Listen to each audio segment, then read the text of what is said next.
so I'm quickly just gonna go over some of the motivation of the Antis paper, and we'll see how far we get. So we're starting with the motivation. So one thing that is interesting, at least to me as a philosopher, so my project is on the concept of well-being. So I think about that from a philosophical point of view, what it means in different kind of theories that we have about this conceptually. But what's interesting to me is that there's also quite some disagreement about this among researchers, but also among many people. So I think one of the things is that, so in this ISQOLS community, the subjective well-being concept is something that is quite central. But I think even about this, it's quite controversial how this subjective well-being concept is related to well-being. So I found a couple of views, for example, that are all a bit different. So some people say, well, subjective well-being is simply something that's interchangeable with well-being. We use well-being as a subjective concept. Subjective well-being is something, is what it is. Other people see it more as a proxy, not really as a direct measure, but more as a proxy to well-being. And other people even say it's only one dimension of what well-being really is. Perhaps it's an important one, but it's only one dimension. So in policy applications, often well-being is understood more multidimensionally. So for example, the OECD's House Life Index is multidimensional. The Sarkozy report was multidimensional. I know from the Dutch Statistical Office that they have a well-being measure that's multidimensional. Of course, these also depend on whether they incorporate maybe more personal factors, more personal viewpoints. So the Dutch one is extremely objective in this sense. They're only based. But for example, the OECD has a subjective measure as one component. And lastly, also something that interests me, so is the capability approach. So they have a conference actually next week in Japan, and so they also so well-being is also a controversial subject within that field, at least substantively.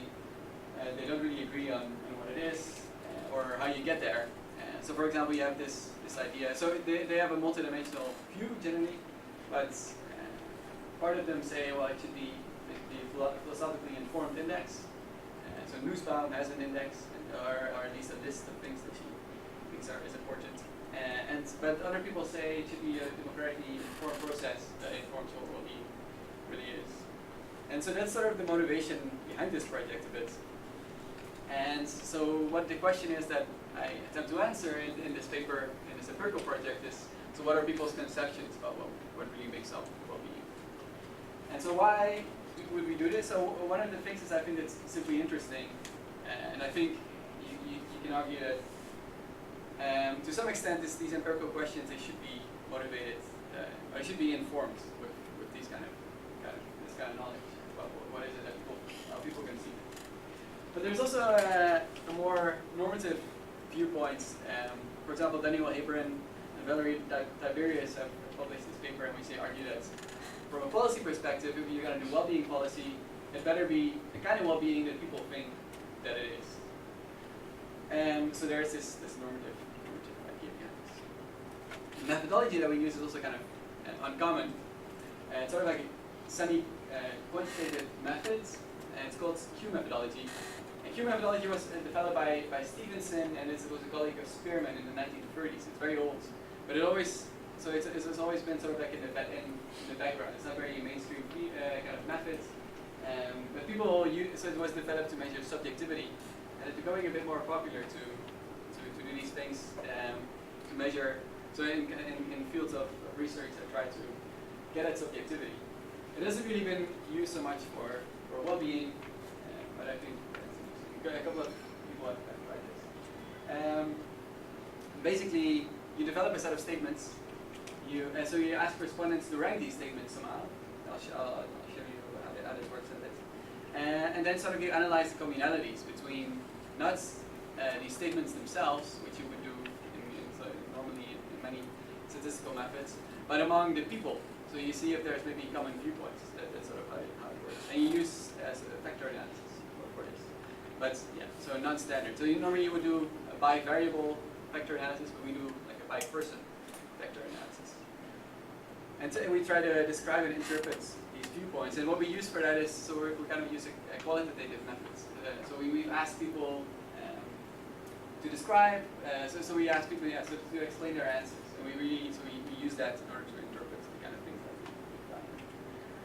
So a bi-factor analysis, like I said, so normally in a vector analysis you would sort of look at the variables and see how the variables might have something in common. It's a very simple picture, of course, but now we do it, so we turn it around and we flip it, and we look at what people are. So in a sense, it's weird in a sense because what you get is something like a factor you get is like a person that's somehow typical, that describes a number, that might help describe a number of people. And that might seem strange, but yeah, it's the idea behind it is that something you get something like a typical person that describes a particular kind of viewpoints, and that every actual person somehow is a combination of these different viewpoints that you have. One thing that was kind of important for us is like how do you get at the potential things that people can rank, right? So, but what's interesting about this is that there's actually a lot of well-being lists, and they come from different fields and different points of views. And we simply tried, and what's interesting is that they tend to have a lot of stuff in common. So things that we looked at were, so from the capability approach literature, we looked at a number of lists. So some of these were highly philosophically informed, like Exel bashes, objective lists. But we also looked at Mazumdar's one. But also from a more empirical or human development perspective, you have these lists. So for example, the OECD one, and a number of different ones. And what's interesting is that, so this is only a small part of the parameter that we use, but we looked at, for example, one dimension which is almost included in every list, which is something like physical health. And that's, so you see it's almost in every list has something that's very similar, that looks a lot like that. Yeah, and in the end, so we needed to break that down a bit. So we got these, I think, 11 different dimensions, that's everything that we got. But we broke those up into different statements because we wanted to, all right, we wanted to look at that. So okay, so we wanted to make it more concrete, basically. And statements like that is, so for example, physical health gets chopped up into prospects of many years ahead, so something like life expectancy, but also healthy lifestyle, being able to do your physical activities. And so this is the kind of, so we made these little cards, and yeah, I'm sorry, there was one. And we didn't, actually, so this was an internet exercise, I'm sorry. But we asked people to place all these statements in a ranking like this. And that's what we analyzed. So it goes from 1 to 9. In the end, we standardized it saying that this is 0, and it went from +4 to -4, but that's just for our interpretation that would make more sense.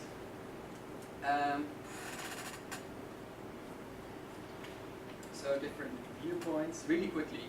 Basically, so we looked at additional data to get it. So we basically found 4 distinctive viewpoints, and we also found some general results that were, I think, interesting. So one of them is that, so we had something like political representation in there. So concretely, something like how important it is that you are being represented in things that are important to you in your life.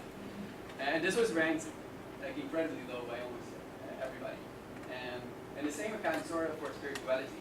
But interesting enough, there was a very small, so that, yeah, it was a small part of the variation that was explained by spirituality, and it ended up being due to, yeah, a small group of people that were very spiritual.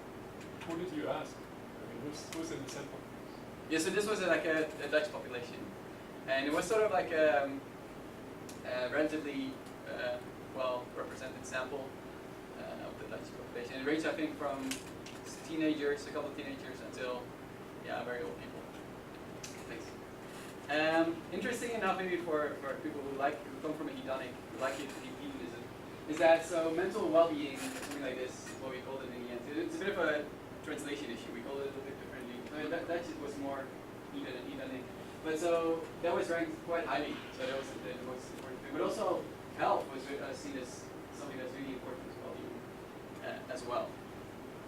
And we found also large variations with respect to maybe social relations, material well-being, and also spirituality. So maybe one of the things that I kind of want to look at is that, so we found in the end 4 viewpoints, we give them names. So health and romance, security and health, autonomy and spirituality, though that one might change. Still doing that back. So I just wanted to give a very quick impression of what it looks like. So basically what we did is that, so we looked at, at each viewpoint basically is made up out of one of these things, which is called a Q sort. So we fill it out again with particular common viewpoints. And the things that were ranked really highly in, so the health views, so this was in a sense the one that explains the most variation, was health. So health is considered very important in this one. And you can see that, so the prospects of many years had was one of the statements was ranked highly in this particular viewpoints. And these were a number of things that were considered very unimportant. And what's interesting is that if we looked at the interpretation, we started to see, we look at, so people who scored very highly on this particular viewpoint, what kind of things they would say, how they would explain their choices. So for example, a particular person said, so we asked them, so explain in one sentence what is a good life, or something like that. A good life for you, tell us what it is. And they say something like growing old, in good health, having a good relationship with my husband, children, and other family members, a nice and relaxed life in a good environment. And so if you look at the importance of health, it was both, some people really looked at it more instrumentally, the things you can do while you're healthy. So it seems obvious that everything else is futile if you do not have the time to live. So I really need life expectancy idea of health. But there were also people who thought it was something really important in itself. So being healthy is the highest good. When you feel fit, you can handle everything. Well, let's take a couple of questions and maybe you'll be able to cover some additional content. Yeah, all right. And I do apologize for this. It's an impossible situation given the limited time. Comments or questions? Please. Correct me if I'm wrong, but someone from the audience just asked, did you also involve teenagers? Could it both teenagers and adults? Yeah, it went from 16, I think. It was the youngest participant, but we only had a couple of them. What's your point of view of adolescents having different point of views on good life than adults?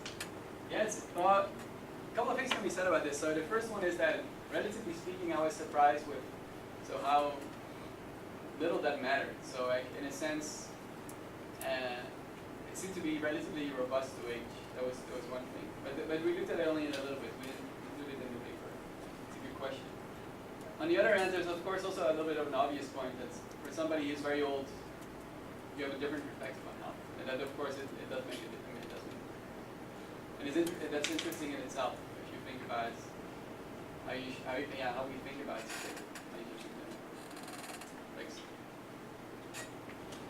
Don't you think this is an exercise in futility? In the sense that there would be huge variation between age groups, between people who are diseased versus disabled versus normal versus, my goodness, if you break down the population in so many different ways, the different domains would be, certain domains would be much more important than others. Yes. And here what you're doing is you're making an assumption that applies to all. Would that be fair? So I agree with everything you said in the middle. I just don't agree with the fact that I'm making an assumption about anything, and I don't think it's futile. But so I think that all the things that you said in the middle that made it interesting to me. But please maybe you can explain what assumption I'm making that makes this. So perhaps just to clarify. Again, those different life domains are universal, and essentially they are equally important for all. No, but I think it's an interesting question to ask to what extent they are. But you need to do a whole lot more further analysis based on some sort of a segmentation, and the segmentation possibilities would be enormous. Yes. No, that's true. Thanks. Yeah, I like your point of starting from the bottom, which is actually the top, starting with people rather than with a mental framework, a mind framework, and trying to understand from people what is well-being. No, I guess what you have here are stated preferences, because people are expressing a preference over a set of choices to provide, which is restrained. Yeah. That's your theoretical bias. What dimensions to include and what dimensions are not there, that could be important. But the point is that probably it would be very useful if you try to explain what, or try to do research on what explains their preferences. Because actually probably well-being is that factor that is explaining or providing like a justification for the preference they express. It is not the preference, what you see, but the process they use or the information they use to make this choice. That is actually what explains people's preferences. They are looking for good for them, for the family, for whatever, and that goodness they are looking for when they express preferences or make choices is actually the well-being they are looking for. And these choices are the factors they believe are important, that make a greatest contribution to well-being. Yeah. No, I think I. But so is there? There wasn't a question, right? This was just a comment. It's like a comment, but maybe to study the process or the fundamentals that these people use to make preferences. Yeah. That's actually, if you assume that people look for well-being, whatever it is, then you will understand what well-being is. If you understand how they make choices and the fundamentals that are behind these preferences. No, that's definitely an interesting way to look at it. So one thing, of course, that's very difficult. So I agree in a sense it's very close to a preference exercise. One thing, of course, that's very difficult is that people cannot really actually choose. They don't really ever make. Well, they make choices that are maybe like this, but you don't really get to choose many things in this list, right? Like having a good In life. Yeah. At least it's kind of difficult, right? And so people don't really choose generally between being maybe physically healthy or having a good romantic relationship. What is more important? I think it's a difficult exercise. But apart from that, I think it's an interesting way. We're going to have to stop there. It's 4:25, and there are other sessions starting at 4:30. Executive. That one, yeah, but that's for us. Thank you very much for everybody. Thank you all. Gold stars. We go to 108. Yeah, but it's